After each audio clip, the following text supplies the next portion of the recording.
넌 그날 얼씬도 하지 마라. 네가 오면 아주 집안 개망신에 얼굴도 못 들고 다녀.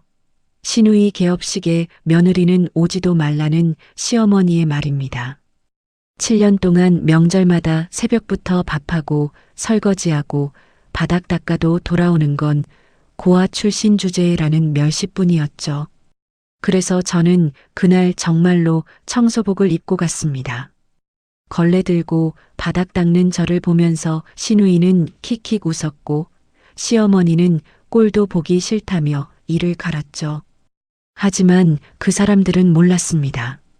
제가 왜 하필 그 건물에서 청소를 하고 있었는지. 개업식 하객 30명이 지켜보는 앞에서 밝혀진 진실의 시댁 식구들은 그대로 주저앉았고 7년간 저를 개무시하던 시어머니가 길바닥에 무릎을 꿇었습니다. 그 통쾌한 이야기 지금 바로 시작합니다. 금요일 저녁 현관 비밀번호를 누르는 소리가 들렸습니다. 준혁도 아직 퇴근 전이었고 택배를 시킨 것도 없었죠. 부엌에서 과일을 깎다 말고 고개를 돌리니 현관문이 벌컥 열리며 시어머니 박금자가 구두도 가지런히 벗지 않은 채 거실로 들어왔습니다. 서진아, 나왔다. 박금자가 소파에 털썩 앉으며 핸드백을 옆에 내려놓았습니다. 예고도 없이 찾아온 것은 익숙한 일이었지만 오늘따라 박금자의 입꼬리가 귀 근처까지 올라가 있었습니다. 어머님, 갑자기 무슨 일이세요? 저는 수박 접시를 들고 거실로 나가며 물었습니다. 무슨 일이긴 좋은 일이지. 앉아봐. 박금자가 손바닥으로 옆자리를 탁탁 치며 저를 불렀습니다. 저는 수박 접시를 테이블에 내려놓고 소파 끝자리에 걸터 앉았죠. 유라가 해냈어. 강남 한복판에 뷰티숍을 내거든. 박금자가 핸드백에서 핸드폰을 꺼내 사진을 보여주며 목소리를 높였습니다. 화면에는 인테리어 공사 중인 넓은 매장 사진이 떠 있었고 한쪽 벽면에 금색 글씨로 새긴 로고가 보였습니다. 강남이면 자리값만 해도 장난이 아닐 텐데 우리 유라가 그걸 해냈어. 이게 다 내가 그 애를 제대로 키운 덕이야. 박금자가 핸드폰을 흔들며 자랑을 이어갔습니다. 시아버지가 돌아가신 뒤 10년 홀로 가족을 이끌어왔다는 자부심이 목소리 한마디 한마디에 잔뜩 묻어 있었죠. 대단하네요, 어머님. 저는 고개를 끄덕이며 대답했습니다. 대단한 정도가 아니야. 다음 달 15일에 개업식 하는데 친척들 다 불러야지. 박금자가 핸드폰 메모장을 열더니 이름을 하나씩 읽기 시작했습니다. 큰아버지 최상호, 시숙 최민혁, 동서 송나연, 유라 지인들, 정태호 쪽 사람들까지. 명단이 꽤 길었는데 끝까지 들어도 제 이름은 나오지 않았습니다. 그때 현관문이 열리며 준혁이 들어왔습니다. 엄마 왔어? 준혁이 넥타이를 풀며 거실로 다가왔고 박금자는 아들을 보자마자 처음부터 다시 유라의 뷰티숍 이야기를 늘어놓았습니다. 준혁이 고개를 끄덕이며 듣다가 문득 고개를 갸웃했죠. 근데 엄마, 서진이도 같이 가야지. 명단에 왜 서진이 이름이 없어? 준혁이 조심스럽게 말을 꺼내는 순간 박금자의 표정이 돌처럼 굳었습니다. 그 얘긴 왜 꺼내? 박금자가 아들을 쏘아보며 날카롭게 내뱉었습니다. 준혁이 입을 다물었고 거실에 찬 공기가 내려앉았죠. 저는 자리에서 일어나 부엌으로 향했습니다. 과일을 마저 깎으려고 칼을 집어든 순간 등 뒤에서 슬리퍼 끄는 소리가 따라왔습니다. 서진아. 박금자가 부엌 입구에 서서 저를 내려다보고 있었습니다. 팔짱을 낀 채 마치 오래전부터 준비해둔 말을 꺼내듯 입을 열었죠. 그날 얼씬도 하지 마라. 네. 유라 개업식 날 넌 오지 마. 네가 오면 집안 개망신이야. 유라 인생에서 제일 중요한 날을 네가 망치게 둘 수는 없거든. 박금자가 한 글자 한 글자 또박또박 내뱉었습니다. 저는 과일 칼을 도마 위에 천천히 내려놓았습니다. 그리고 박금자의 눈을 똑바로 올려다봤죠. 입꼬리가 저도 모르게 올라갔습니다. 네, 걱정 마세요, 어머님. 저는 그 건물 청소나 할게요. 박금자의 눈이 동그래졌다가 이내 코웃음으로 바뀌었습니다. 그래, 내 주제에 청소가 딱이다. 박금자가 고개를 돌리며 부엌을 나갔습니다. 거실에서 준혁이 고개를 숙인 채 소파 쿠션만 만지작거리고 있는 모습이 부엌에서도 보였습니다. 박금자가 돌아간 뒤 준혁이 부엌으로 들어와 제 뒤에 섰습니다. 서진아, 미안해. 내가 중간에서 잘해볼게. 7년째 똑같은 말이었습니다. 처음에는 그 말을 믿었고, 다음에는 실망했고, 그 다음에는 화가 났었죠. 지금은 아무것도 느끼지 않았습니다. 응, 알았어. 저는 짧게 대답하고 설거지를 시작했습니다. 준혁이 한참을 서 있다가 거실로 돌아가는 발소리가 들렸죠. 밤 11시 준혁이 먼저 잠자리에 들었습니다. 저는 안방 옷장 깊숙한 곳에서 서류 봉투 하나를 꺼냈습니다. 봉투 안에는 건물 등기부등본이 들어 있었죠. 소유자 란에 한서진이라는 이름이 선명하게 찍혀 있었습니다. 그 주소는 신우이 유라가 뷰티숍을 계약한 바로 그 건물이었죠. 유라는 관리업체 대표 오민수의 이름으로 계약을 했기 때문에 건물 주인이 저라는 사실을 전혀 모르고 있었습니다. 저는 등기부등본을 봉투에 다시 넣고 핸드폰을 들어 오민수 대표에게 전화를 걸었습니다. 오 대표님, 2층 세입자 공사 상황이 어떻게 되고 있나요? 사장님, 그게 좀 문제가 있습니다. 계약서에는 내부 인테리어만 바꿀 수 있다고 되어 있는데 벽을 허물고 화장실 위치까지 옮기는 큰 공사를 하고 있어요. 건물주 허락 없이요. 그렇군요. 바로 중단시킬까요? 아니요. 아직 멈추지 마세요. 대신 어디를 얼마나 바꿨는지 사진이랑 영상으로 전부 기록해 두세요. 하나도 빠뜨리지 말고요. 알겠습니다. 그리고 계약서에 나와 있는 절차대로 고쳐달라는 공문을 보내주세요. 관리업체 이름으로요. 네, 사장님. 내일 바로 처리하겠습니다. 전화를 끊고 안방으로 돌아가니 준혁이 등을 돌린 채 중얼거렸습니다. 엄마가 너무했어. 미안해, 서진아. 저는 대답하지 않았습니다. 천장을 바라보며 결혼 7년의 시간을 더듬었죠. 명절마다 새벽부터 부엌에 서서 음식을 만들고 밥상을 차리고 설거지를 하고 바닥을 닦았던 손. 고아 출신 주제에 우리 집안에 시집 온 것만도 감사하게 생각해라. 그 말을 처음 들었던 날의 시어머니 얼굴이 떠올랐습니다. 저는 침대 및 서랍에 손을 넣어 또 하나의 봉투를 만졌습니다. 이혼 서류가 들어있는 봉투였죠. 지난주 변호사 지연이가 모든 서류를 검토하고 이제 법적으로 완전히 안전해라고 말해줬습니다. 7년 동안 한 장 한 장 모아온 것들이 이 봉투 안에 전부 들어있었습니다. 저는 봉투에서 손을 떼고 눈을 감았습니다. 끝이 보이기 시작했죠. 월요일 오전 준혁이 출근한 뒤 저는 평소처럼 수수한 차림으로 집을 나섰습니다. 장을 보러 가는 것처럼 에코백 하나를 어깨에 걸쳤지만 발걸음은 마트가 아니라 강남 테헤란로 쪽을 향했죠.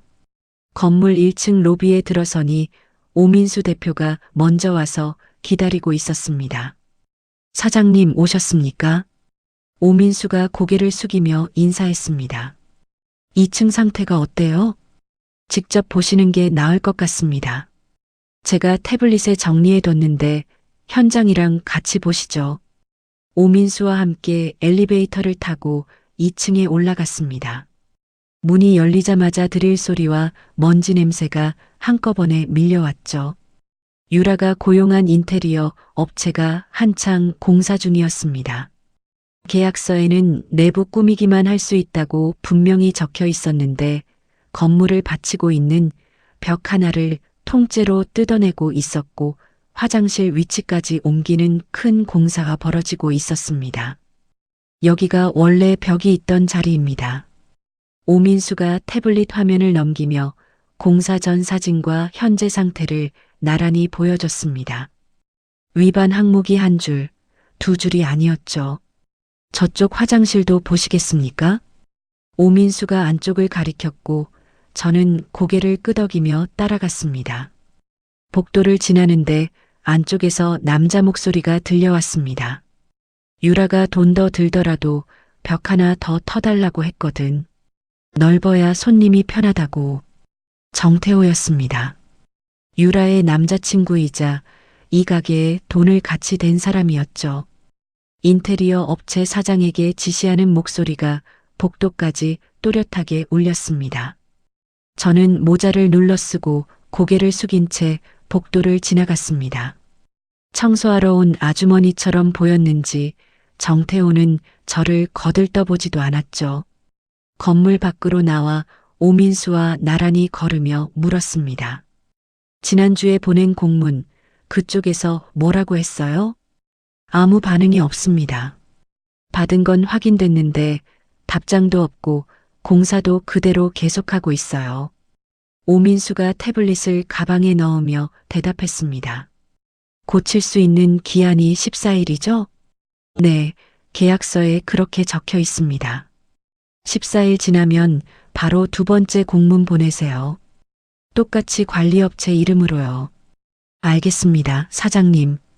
점심때쯤 저는 건물 근처 카페에서 이지연을 만났습니다. 대학교 때부터 알고 지낸 친구이자 제 재산 상황을 유일하게 아는 사람이었죠. 야, 무슨 얼굴이 그래? 또 시댁이야? 지연이 아이스 아메리카노를 한 모금 마시며 물었습니다. 시어머니가 개업식에 얼씬도 하지 말래. 뭐?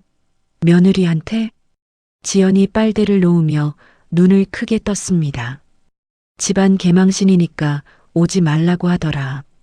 7년이 지나도 안 변하는구나. 그 사람은. 지연이 혀를 차며 고개를 저었습니다. 저는 커피잔을 양손으로 감싼 채 입을 열었습니다. 지연아, 나 개업식 날 다 끝내려고. 다 끝낸다는 게 뭔데? 건물 계약 해지랑 이혼 같은 날에 하려고. 지연이 커피잔을 내려놓고 저를 뚫어지게 바라봤습니다. 한참을 말없이 보더니 천천히 입을 열었죠. 7년 참은 거면 충분히 참았지. 근데 서진아, 감정에 휩쓸려서 움직이면 네가 손해야. 빈틈없이 준비하자. 그래서 너한테 온 거잖아. 저는 가방에서 서류 파일을 꺼내 테이블 위에 펼쳤습니다. 시어머니가 저한테 퍼부은 욕설을 녹음한 파일 목록, 신우이가 명절에 음식을 집어 던지며 소리 지르는 장면을 찍어둔 영상 목록, 준혁이 그걸 보고도 원래 우리 엄마 성격의 그래라며 넘긴 카카오톡 대화 캡처까지. 지연이 서류를 한 장씩 넘기며 눈이 점점 가늘어졌습니다. 이걸 7년 동안 모은 거야? 한 장도 빠뜨리지 않았어. 서진아, 이 정도면 재판까지 갈 것도 없어. 내 조건대로 정리할 수 있어. 지연이 서류를 내려놓고 저를 보며 고개를 끄덕였습니다. 혹시 재산 쪽은 어때? 준혁이 뭐라고 하면? 결혼 전에 산 건물이랑 결혼 뒤에 산 두 번째 건물도 친정 유산으로 투자한 거라서 나눌 대상이 아니야. 서류도 다 준비해뒀고. 그래, 내가 다시 한번 꼼꼼하게 확인할게. 지연이 서류를 가방에 넣으며 말했습니다. 카페를 나서는데 지연이 제 팔을 잡으며 웃었죠. 근데 개업식 날 직접 가서 하겠다는 건 좀 드라마 같은데. 저는 걸음을 멈추고 지연을 바라봤습니다. 7년 동안 시댁 모임마다 쫓겨나고 망신당한 사람한테는 어디서 끝내느냐가 중요한 거야. 그날이 내가 그 사람들 앞에 서는 마지막 날이거든. 지연이 웃음을 거두고 고개를 끄덕였습니다. 집에 돌아오니 준혁에게서 카카오톡이 와 있었습니다. 유라가 개업 준비하는데 돈이 좀 모자라대. 엄마가 우리한테 500만 원만 보태라는데 어떻게 생각해? 형님네한테는 왜 안 하느냐는 말이 목까지 올라왔지만 삼켰습니다. 알았어. 보내줘. 짧게 답장을 치고 핸드폰을 엎어놓았습니다. 500만 원이 아까운 게 아니었습니다. 이 돈이 어디로 가는지 누구보다 잘 알고 있으니까요. 제 건물에 제 허락 없이 벽을 부수고 있는 그 공사 현장으로 흘러들어가는 돈이었습니다. 개업식 열흘 전 토요일 오후 시어머니 박금자가 시댁 본가에 온 가족을 불러 모았습니다. 저는 오지 말라는 통보를 받았지만 준혁을 따라 차에 탔죠. 서진아, 가서 엄마가 뭐라고 하면 내가 말할게. 준혁이 운전대를 잡은 채 말했습니다. 저는 창밖만 바라보며 대답하지 않았습니다. 그 말을 몇 번이나 들었는지 세는 것도 지쳤으니까요. 시댁 현관문을 열자마자 박금자가 복도 끝에서 저를 발견했습니다. 손에 들고 있던 찻잔을 식탁에 탁 내려놓으며 걸어왔죠. 내가 분명히 오지 말라고 했을 텐데. 박금자가 저를 위아래로 훑어보며 이를 드러냈습니다. 어머님, 그래도 가족 모임인데 인사라도 드리려고요. 인사는 무슨 인사야? 들어와서 구석에 있기라도 해. 박금자가 몸을 돌리며 거실로 들어갔고 저는 신발을 가지런히 벗고 뒤를 따랐습니다. 거실에는 이미 사람들이 모여 있었습니다. 시누이 유라가 소파 한가운데 앉아 핸드폰을 보고 있었고 옆에 남자친구 정태호가 다리를 꼬고 앉아 있었죠. 지방에서 올라온 시숙 최민혁과 동서 송나연이 맞은편에 나란히 앉아 있었고 큰아버지 최상호가 상좌에서 차를 마시고 있었습니다. 제가 거실에 들어서자 모든 시선이 한꺼번에 쏠렸습니다. 반기는 얼굴은 단 하나도 없었죠. 유라가 대놓고 한숨을 내쉬며 핸드폰 화면으로 시선을 돌렸습니다. 저 부엌에서 도울게요. 저는 짧게 말하고 부엌으로 들어갔습니다. 칼질 소리에 섞여 거실의 대화가 귀에 들어왔죠. 엄마, 인테리어 거의 다 끝나가. 샹들리에도 달았고 바닥도 대리석으로 깔았어. 유라가 들뜬 목소리로 말했습니다. 그래, 우리 유라. 강남 한복판에 그 정도 가게를 차리는 게 보통 일이냐? 다들 봐라. 이게 우리 유라야. 박금자가 친척들을 둘러보며 가슴을 폈습니다. 사업 계획도 탄탄하게 짜뒀습니다. 오픈 첫 달 예약이 벌써 반 이상 차 있어요. 정태호가 핸드폰을 꺼내 예약 현황을 보여주며 말했고 큰아버지 최상호가 연신 고개를 끄덕이며 정태호의 어깨를 두드렸습니다. 요즘 젊은 사람들은 역시 다르구만. 태호 씨도 대단해. 식사 준비가 끝나고 밥상에 둘러앉았습니다. 유라가 핸드폰 메모장을 열어 개업식 초대 명단을 읽기 시작했죠. 큰아버지, 민혁 오빠네 부부, 오빠 회사 동료 2명, 태호 씨 쪽 사업 관련 분들 5명, 내 대학 동기들 8명. 이름이 줄줄이 이어졌습니다. 끝까지 들었지만 제 이름은 나오지 않았죠. 송나연이 젓가락을 멈추고 유라를 바라봤습니다. 준혁이네는 안 가? 짧은 질문이 식탁 위에 떨어지자 잠깐 조용해졌습니다. 박금자가 김치를 집어 입에 넣으며 아무렇지 않게 대답했죠. 서진이는 올 때가 아니야. 송나연이 입을 다물었고 준혁은 밥그릇만 내려다보고 있었습니다. 유라가 저를 빤히 바라보더니 젓가락을 내려놓고 입을 열었죠. 올케, 그래도 서운하진 않지? 올케가 오면 솔직히 분위기가 좀. 말끝을 흐리며 정태호를 힐끗 봤습니다. 정태호가 민망한 듯 고개를 돌렸죠.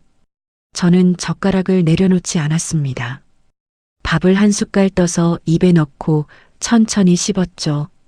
테이블 아래에서 왼손 주먹이 단단하게 쥐어졌지만 얼굴에는 아무것도 드러내지 않았습니다. 네, 유라야. 서운할 거 없지. 저는 밥을 삼키고 웃어 보였습니다.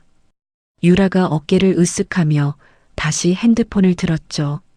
식사가 끝나고 저는 부엌에서 설거지를 했습니다. 수돗물 소리에 섞여 뒤에서 발소리가 다가왔죠. 서진아. 송나연이 제 옆에 서서 행주를 집어들었습니다. 많이 서운하지.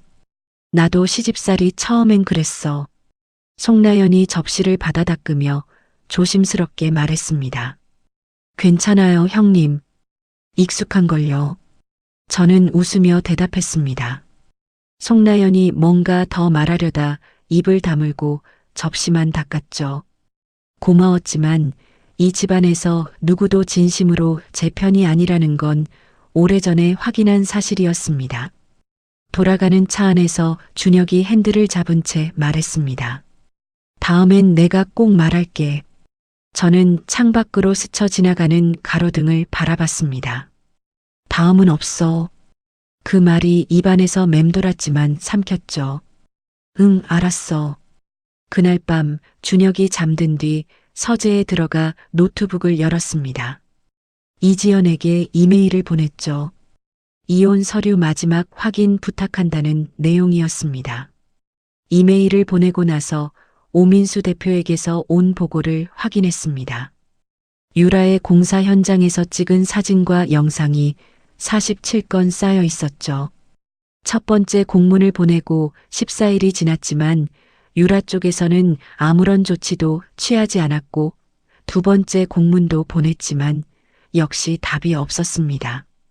계약서에는 2번 이상 고쳐달라고 했는데도 고치지 않으면 계약을 끝낼 수 있다고 적혀 있었죠. 그 조건이 충족된 겁니다. 저는 노트북 화면을 닫고 서재 창밖을 바라봤습니다. 새벽 2시 어두운 하늘에 별은 보이지 않았습니다. 결혼 7년 이 생활에서 제가 유일하게 지켜낸 것은 친정 부모님이 남겨주신 것과 제 자존심이었죠. 개업식까지 열흘.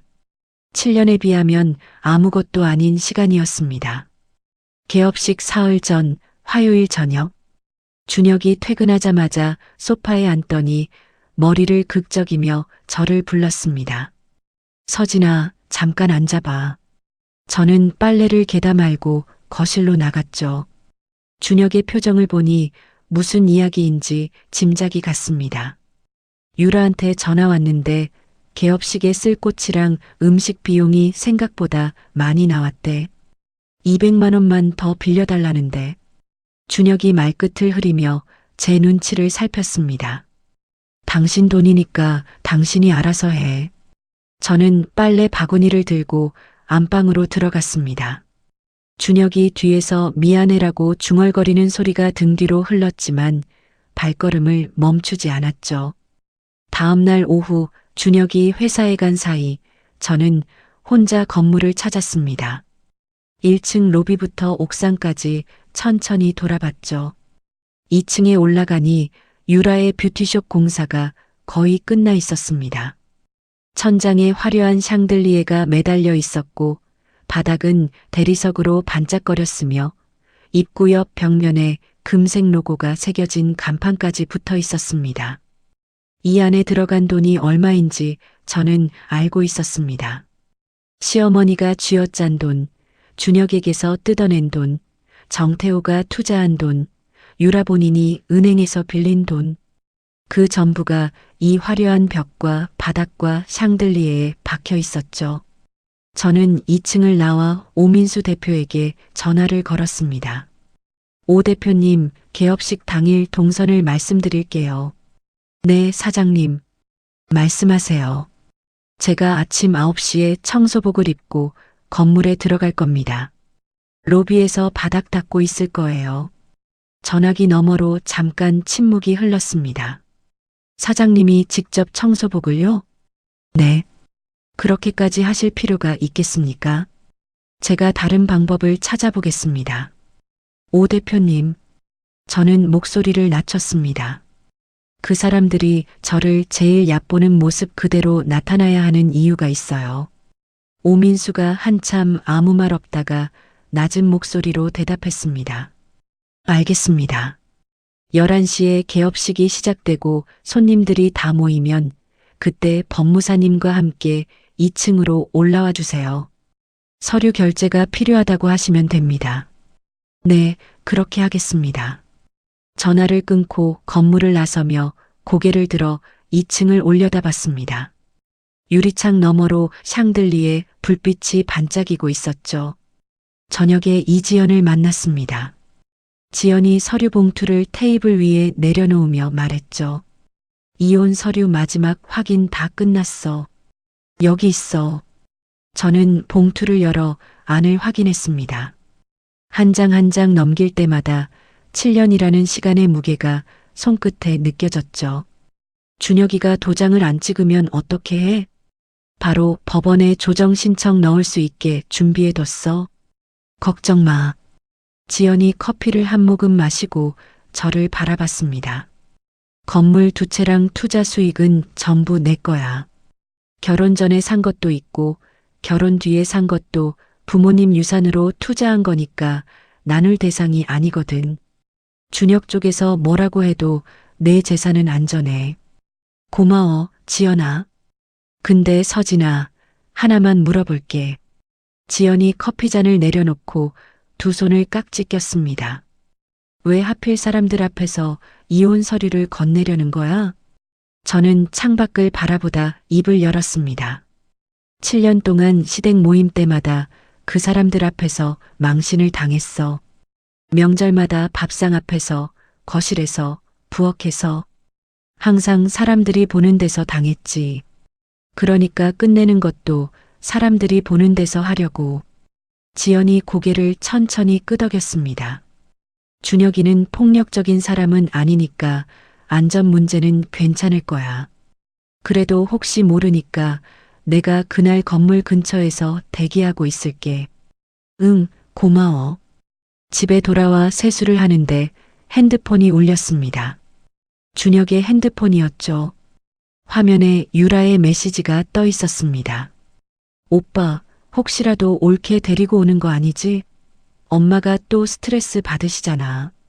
올케한테 잘 말해. 준혁의 답장이 그 아래 있었습니다. 걱정 마. 서진이도 이해해.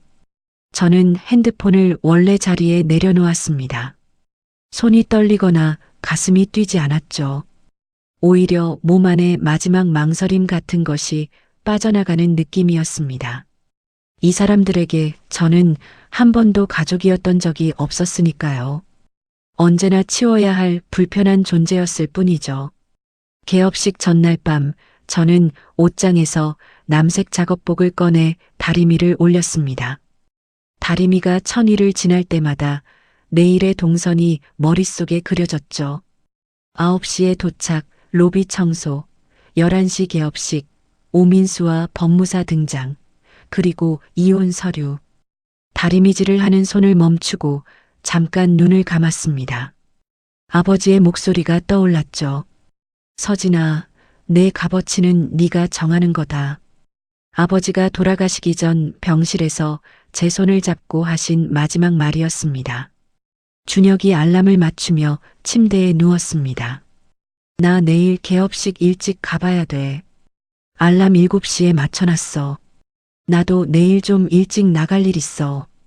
응, 알았어. 준혁이 이불을 끌어올리고 금방 잠이 들었습니다. 코 고는 소리가 규칙적으로 울렸죠. 저는 어둠 속에서 눈을 뜬 채 천장을 바라봤습니다. 내일. 7년 동안 기다린 내일이 몇 시간 뒤에 오죠. 개업식 당일, 금요일 아침 8시. 준혁의 알람이 울리기 1시간 전에 눈을 떴습니다. 소리 없이 침대에서 빠져나와 화장대 서랍에 넣어둔 가방을 들었죠. 안에는 이혼 서류 봉투와 핸드폰, 지갑이 들어 있었습니다. 현관에서 남색 작업복으로 갈아입고 운동화 끈을 묶었습니다. 고무 장갑을 주머니에 넣고 현관문을 열기 전 안방 쪽을 한번 돌아봤죠. 준혁의 코 고는 소리가 복도까지 들렸습니다. 문을 닫고 엘리베이터를 탔습니다. 거울에 비친 제 모습은 누가 봐도 건물 청소 아주머니였죠. 건물에 도착하니 8시 반이었습니다. 1층 로비 구석에 놓인 청소 카트를 끌어와 바닥 물걸레질을 시작했죠. 걸레가 대리석 바닥을 쓸 때마다 짝짝 소리가 텅 빈 로비에 울렸습니다. 9시가 넘자 축하 화환이 하나둘 배달되기 시작했습니다. 꽃집 배달부가 커다란 화환을 양팔로 안고 들어오더니 저를 보고 말했죠. 아주머니, 2층 뷰티숍 앞에 이거 좀 갖다 놔주시겠어요? 아직 3개 더 와야 해서 시간이 없어서요. 네, 갖다 놓을게요. 저는 걸레를 카트에 걸고 화환을 받아들었습니다. 엘리베이터를 타고 2층으로 올라가 뷰티숍 앞 복도에 화환을 내려놓았죠. 유리문 너머로 뷰티숍 내부가 보였습니다. 입구에 거대한 축하 리본과 그랜드 오픈 배너가 걸려 있었고 샹들리에 불빛이 대리석 바닥에 쏟아지고 있었죠. 2차례나 고쳐달라는 공문을 보냈는데도 무시한 채 허락 없이 부수고 뜯어 고친 흔적이 화려한 인테리어 뒤에 그대로 남아 있었습니다. 저는 오민수에게 문자를 보냈습니다. 예정대로 11시에 올라오세요. 다시 1층으로 내려와 걸레를 짜고 바닥을 닦았습니다. 화환은 계속 도착했고 저는 배달부에게 받아 하나씩 2층으로 옮겼죠. 10시쯤 로비 자동문이 열리며 구두 소리가 울렸습니다. 검은 원피스에 명품 가방을 든 유라가 정태호와 함께 들어왔죠. 유라가 로비를 둘러보다 바닥을 닦고 있는 저를 발견하고 걸음을 멈췄습니다. 어머. 유라가 입을 반쯤 벌린 채 저를 위아래로 훑어봤습니다. 남색 작업복에 고무장갑, 무릎 쪽에 물이 묻은 운동화까지 살펴보더니 정태호를 돌아보며 웃음을 터뜨렸죠. 올케 진짜 청소하러 온 거야? 정태호가 멋쩍은 듯 시선을 피했지만 유라는 개의치 않았습니다. 우리 올케가 원래 좀 특이해. 신경 쓰지 마. 유라가 정태호의 팔을 잡고 엘리베이터로 향하며 킥킥거렸습니다. 엘리베이터 문이 닫히고 로비가 다시 조용해졌죠. 10분쯤 뒤 자동문이 또 열렸습니다. 한복을 차려입은 박금자가 들어왔죠. 자주색 한복 저고리에 진한 입술색, 머리를 단정하게 올려 묶은 모습이었습니다. 박금자는 로비에 한 발 들여놓자마자 바닥을 닦고 있는 저를 발견했습니다. 얼굴이 벌겋게 달아올랐죠. 내가 분명히 얼씬도 하지 말라고 했는데 이게 뭐 하는 꼴이냐? 박금자가 이를 갈며 저에게 다가왔습니다. 저는 걸레를 짜면서 고개를 숙인 채 대답했죠. 어머님이 개업식에 오지 말라고 하셨잖아요. 저는 개업식에 온 게 아니라 건물 청소하러 온 거예요. 인연이 끝까지. 박금자가 말을 잇지 못하고 혀를 찼습니다. 한복 치마를 휘날리며 엘리베이터 쪽으로 걸어갔죠. 잠시 뒤 준혁이 들어왔습니다. 넥타이를 맨 정장 차림이었는데 로비에서 저를 보자 눈이 크게 벌어졌죠. 서진아, 너 왜 이러고 있어? 준혁이 허둥지둥 다가와 목소리를 낮췄습니다. 신경 쓰지 마. 올라가 봐. 저는 걸레를 들어 카트에 걸며 짧게 말했습니다. 준혁이 뭔가 더 말하려다 입을 다물고 엘리베이터에 올라탔죠. 10시 반이 넘어가자 하객들이 쏟아져 들어오기 시작했습니다. 지방에서 올라온 시숙 최민혁과 송나연 부부, 큰아버지 최상호, 유라의 대학 동기들, 정태호의 사업 관련 지인들까지 30명 가까운 사람들이 로비를 지나 2층으로 올라갔죠. 그 사이 송나연이 엘리베이터를 타지 않고 제게 내려왔습니다. 서진아, 이게 무슨 일이야? 왜 이러고 있어? 송나연이 제 팔을 잡으며 걱정스러운 눈으로 물었습니다. 괜찮아요, 형님. 원래 일하는 게 좋아서요. 저는 웃어 보인 뒤 송나연의 손을 가만히 떼어냈습니다. 송나연이 한참 저를 바라보다 입술을 깨물며 엘리베이터로 돌아갔죠. 11시 정각. 2층에서 마이크 소리가 울려 퍼졌습니다. 오늘 이렇게 와주셔서 정말 감사합니다. 드디어 제 꿈을 이루는 날이에요. 유라의 목소리였습니다. 박수 소리가 천장을 타고 1층까지 내려왔죠. 정태호의 인사말이 이어졌고 또 한 번 박수가 터졌습니다. 저는 청소 카트를 로비 벽 쪽으로 밀어두고 고무장갑을 벗었습니다. 엘리베이터 문이 열렸습니다. 양복 차림의 오민수 대표와 서류 가방을 든 법무사가 나란히 서 있었죠. 저는 두 사람과 눈을 마주치며 가볍게 고개를 끄덕였습니다. 그리고 함께 계단을 올라가기 시작했습니다. 2층 뷰티숍 유리문을 열고 들어섰습니다. 샹들리에 불빛 아래 30명이 넘는 하객들이 고개를 돌렸죠. 유라가 마이크를 든 채 입구 쪽을 바라보더니 입을 멈췄습니다. 저는 남색 작업복 차림 그대로였고 뒤에는 양복을 차려입은 오민수 대표와 서류 가방을 든 법무사가 나란히 서 있었죠. 하객들 사이에서 웅성거리는 소리가 번졌습니다.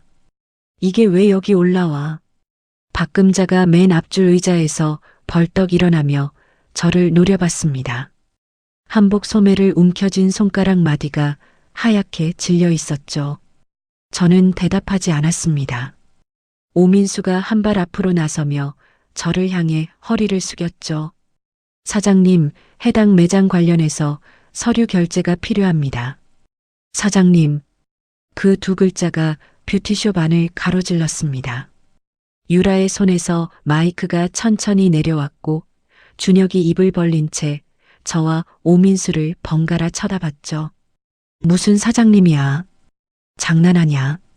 박금자가 목소리를 높이며 오민수에게 한 걸음 다가왔습니다. 오민수는 물러서지 않았죠. 법무사가 서류 가방을 열어 테이블 위에 종이 한 장을 펼쳤습니다. 건물 등기부등본이었죠. 소유자 란에 찍힌 세 글자가 샹들리에 불빛 아래 선명하게 드러났습니다. 한서진.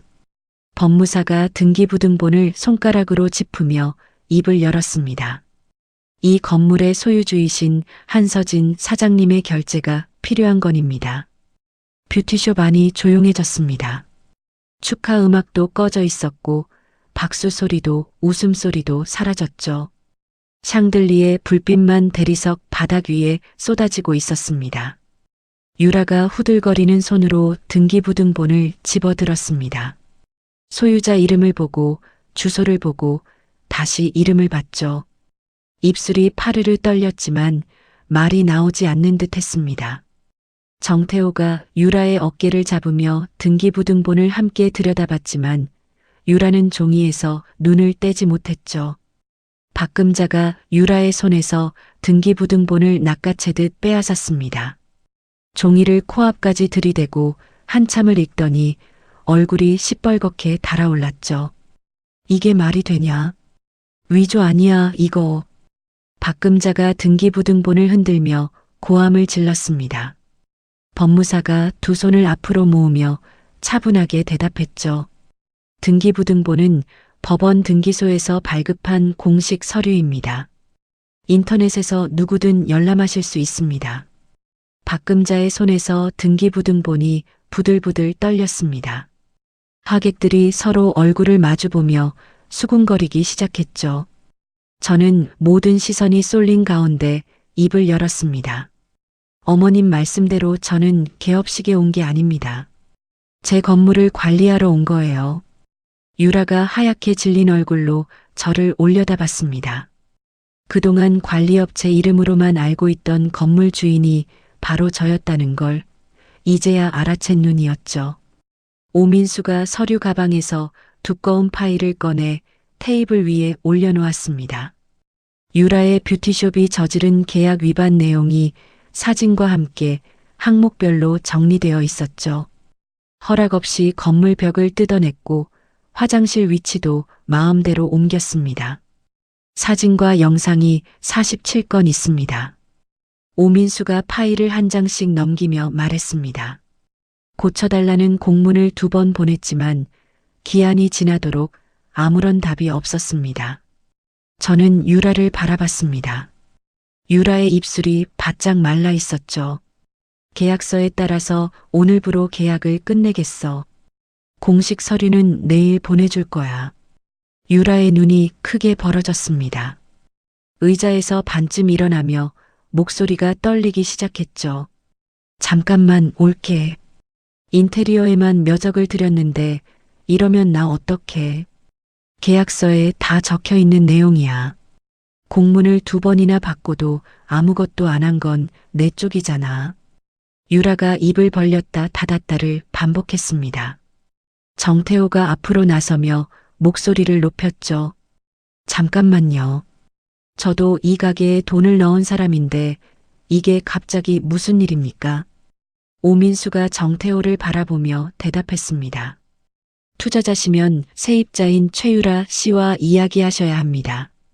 건물주께서는 계약서에 나온 절차를 밟으신 겁니다. 정태호의 얼굴이 굳었습니다. 고개를 돌려 유라를 쳐다보며 이를 악물었죠. 야, 너 이거 알고 있었어? 관리업체에서 공문 보낸 거 나한테 왜 말 안 했어? 그게. 유라가 고개를 숙이며 더듬거렸습니다. 형식적인 건 줄 알고 대수롭지 않게. 대수롭지 않게? 내 돈이 몇 천만 원이 들어가 있는데 대수롭지 않게? 정태호의 목소리가 뷰티숍 안에 울렸습니다. 하객들이 고개를 돌리며 유라와 정태호를 번갈아 봤죠. 저는 2 사람의 언쟁을 등지고 가방 안에 넣어둔 서류 봉투를 꺼냈습니다. 준혁이 서 있는 곳으로 걸어갔죠. 준혁은 창가 쪽에 서서 넋이 나간 얼굴로 저를 바라보고 있었습니다. 저는 봉투를 준혁의 손에 쥐어주며 입을 열었습니다. 이건 이혼 서류야. 준혁의 눈동자가 흔들렸습니다. 7년 동안 단 한 번도 내 편이 되어주지 않은 당신과는 오늘로 끝이야. 준혁의 입이 벌어졌지만 소리가 나오지 않았죠.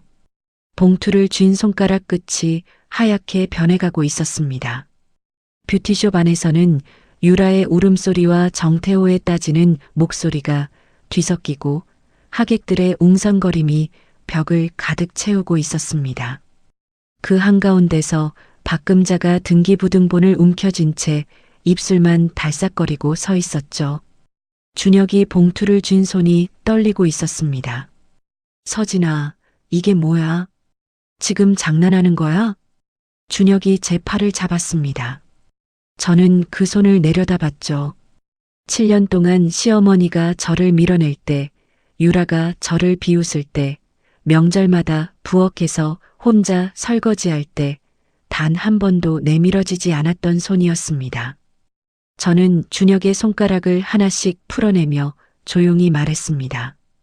7년 동안 단 한 번이라도 이렇게 잡아줬으면 이 서류는 없었어. 준혁의 손이 허공에 멈췄죠. 입술을 깨물며 뭔가 말하려 했지만 소리가 나오지 않았습니다. 인연이. 박금자가 의자를 밀치며 제 앞으로 다가왔습니다. 오른손을 번쩍 들어 올렸죠. 공기가 찢어지듯 팔이 내려오려는 순간 오민수가 재빠르게 사이에 끼어들었습니다. 지금 이 자리에 30명이 넘는 분들이 계십니다. 오민수가 낮지만 또렷한 목소리로 말했습니다. 박금자의 손이 허공에서 멈췄죠. 들어올린 팔이 부들부들 떨리다가 천천히 내려왔습니다. 주변 하객들이 숨을 죽인 채 지켜보고 있었죠. 뷰티숍 안쪽에서 유라가 바닥에 주저앉으며 울음을 터뜨렸습니다. 정태호가 유라를 내려다보며 이를 악물었죠. 공문을 2번이나 받고도 나한테 숨긴 거잖아. 내 돈은 어떻게 되는 거야? 그게 관리업체에서 보낸 거라 형식적인 건 줄 알았어. 나도 몰랐다고. 유라가 눈물을 흘리며 정태호의 바짓단을 잡았습니다. 정태호가 한 발짝 뒤로 물러서며 유라의 손을 뿌리쳤죠. 이건 아니지. 이건 아니야. 정태호가 고개를 돌리며 뷰티숍 구석으로 걸어갔습니다. 유라의 손이 허공을 잡았죠. 하객들 사이에서 누군가 목소리를 높였습니다. 유라의 대학 동기로 보이는 여자였죠. 잠깐, 그러면 아까 1층에서 청소하던 분이 이 건물 주인이었다는 거야? 그 말에 하객들이 다시 웅성거렸습니다. 시선이 저에게로, 다시 박금자에게로, 또다시 유라에게로 오갔죠. 큰아버지 최상호가 자리에서 일어나 제게 다가왔습니다. 양손을 들어 분위기를 가라앉히려는 듯 천천히 말했죠. 서진아, 이렇게까지 할 필요가 있나? 다 가족인데 좋게 해결하자. 저는 큰아버지를 올려다봤습니다.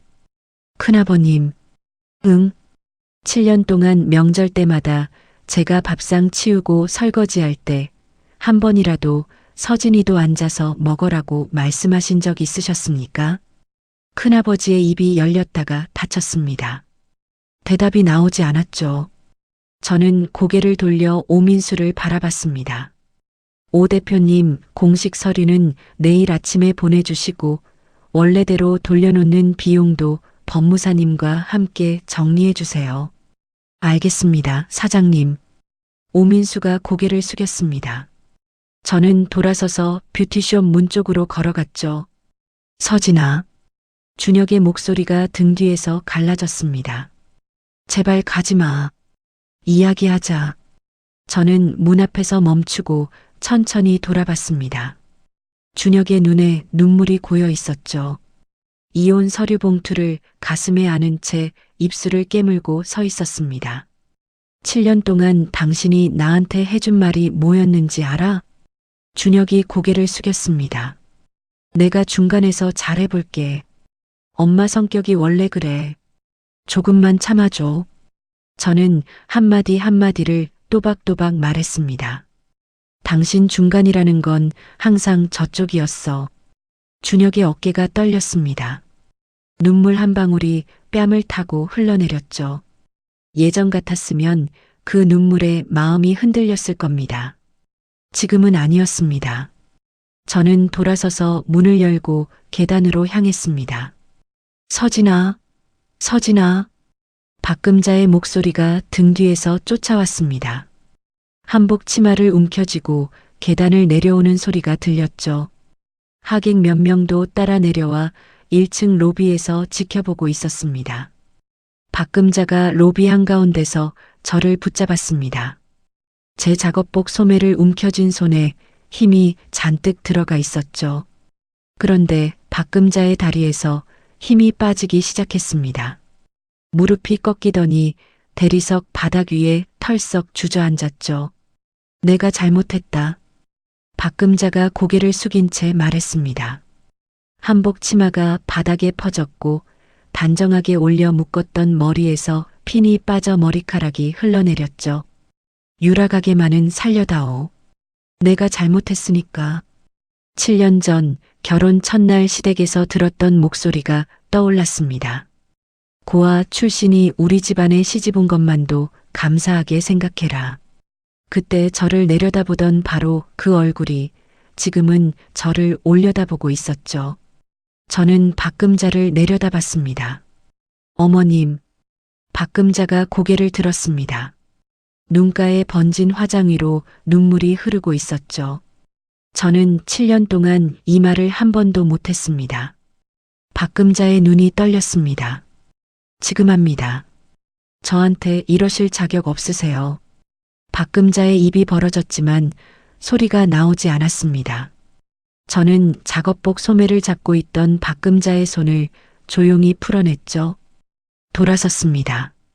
건물 정문을 향해 걸어갔습니다. 등 뒤로 박금자의 통곡 소리가 로비를 가득 채웠고 2층에서는 유라와 정태호의 언쟁 소리가 터져 나왔습니다. 정문 유리 너머로 햇살이 쏟아지고 있었죠. 저는 한 번도 뒤돌아보지 않았습니다. 사흘 뒤 월요일, 미리 계약해둔 오피스텔에 짐을 풀었습니다. 캐리어 하나와 박스 3개가 전부였죠. 결혼 7년 동안 모은 살림이 이것밖에 안 되나 싶었지만 가져와야 할 것만 가져온 거니까요. 박스에서 옷을 꺼내 옷장에 넣고 있는데 핸드폰이 울렸습니다. 이지연이었죠. 서진아, 준혁 쪽에서 연락 왔어. 뭐래? 이혼에 응하겠대. 조건 없이 네가 원하는 대로 하겠다고. 저는 옷걸이를 손에 쥔 채 가만히 서 있었습니다. 그리고 하나 더. 준혁이가 변호사를 통해서 전해달라는 말이 있대. 뭔데? 미안했다. 내가 비겁했다는 걸 이제야 안다. 저는 옷걸이를 옷장에 걸지 못하고 한참을 서 있었습니다. 그 한마디가 7년 전에 나왔더라면, 아니 3년 전이라도 나왔더라면 달라졌을까요? 알았다고 전해주세요. 저는 그렇게만 말하고 전화를 끊었습니다. 창밖으로 햇살이 쏟아지고 있었지만 한동안 움직이지 못했죠. 이혼 절차는 빠르게 진행됐습니다. 준혁은 재산을 나누자는 말도 위자료를 달라는 말도 하지 않았죠. 그 사이 유라의 뷰티숍은 완전히 주저앉았습니다. 오민수 대표에게서 보고가 왔는데 유라 쪽에서 계약을 유지해달라고 탄원서를 보내왔다고 했죠. 하지만 공문을 2번이나 무시하고 허락 없이 벽까지 뜯어낸 것은 명백한 계약 위반이었고 법적으로 다툴 여지가 없었습니다. 유라는 인테리어에 쏟아부은 돈과 은행에서 빌린 돈을 고스란히 떠안게 됐죠. 정태호는 개업식 날 벌어진 일 이후 유라에게 투자금을 돌려달라고 요구했고 사실상 결별을 통보했다고 합니다. 유라가 사업도 잃고 연인도 잃은 채 박금자에게 매달렸다는 이야기는 며칠 뒤 송나연에게서 들었습니다. 송나연이 먼저 메시지를 보내왔죠. 서진아, 시댁 쪽이 난리가 났어. 유라가 매일 울고 어머님은 밖에도 못 나가신대. 형님은 괜찮으세요? 나야 괜찮지. 민혁 씨도 엄마가 자초한 일이라고 하고 큰아버지도 금자가 처음부터 며느리한테 너무했다고 등을 돌리셨대. 메시지를 읽으며 잠깐 가만히 있었습니다. 개업식 날 며느리 앞에서 무릎 꿇은 소문이 친척들 사이에 퍼진 거죠. 박금자가 7년 동안 쌓아 올린 체면이 하루아침에 무너진 겁니다. 서류에 도장을 찍는 날 지연에게서 전화가 왔습니다. 다 끝났어, 서진아. 응. 커피 한 잔 할래? 축하해야지. 이혼이 확정된 날 지연과 마주 앉아 커피를 마셨습니다. 카페 창밖으로 오후 햇살이 길게 늘어져 있었죠. 7년이라는 시간이 길었는데 막상 끝나고 보니 허무하기도 하다. 저는 커피잔을 양손으로 감싸며 말했습니다. 허무한 게 아니야. 지연이 커피잔을 내려놓으며 저를 바라봤죠. 그동안 네가 얼마나 단단해졌는지 느끼는 거야. 허무한 거랑은 달라. 저는 고개를 끄덕이며 커피를 한 모금 마셨습니다. 쓴맛이 목을 타고 내려갔죠. 며칠 뒤 송나연에게서 다시 메시지가 왔습니다. 서진아, 앞으로 잘 살아. 그리고 그날 1층에서 괜찮다고 웃던 모습 잊을 수가 없어. 많이 힘들었지.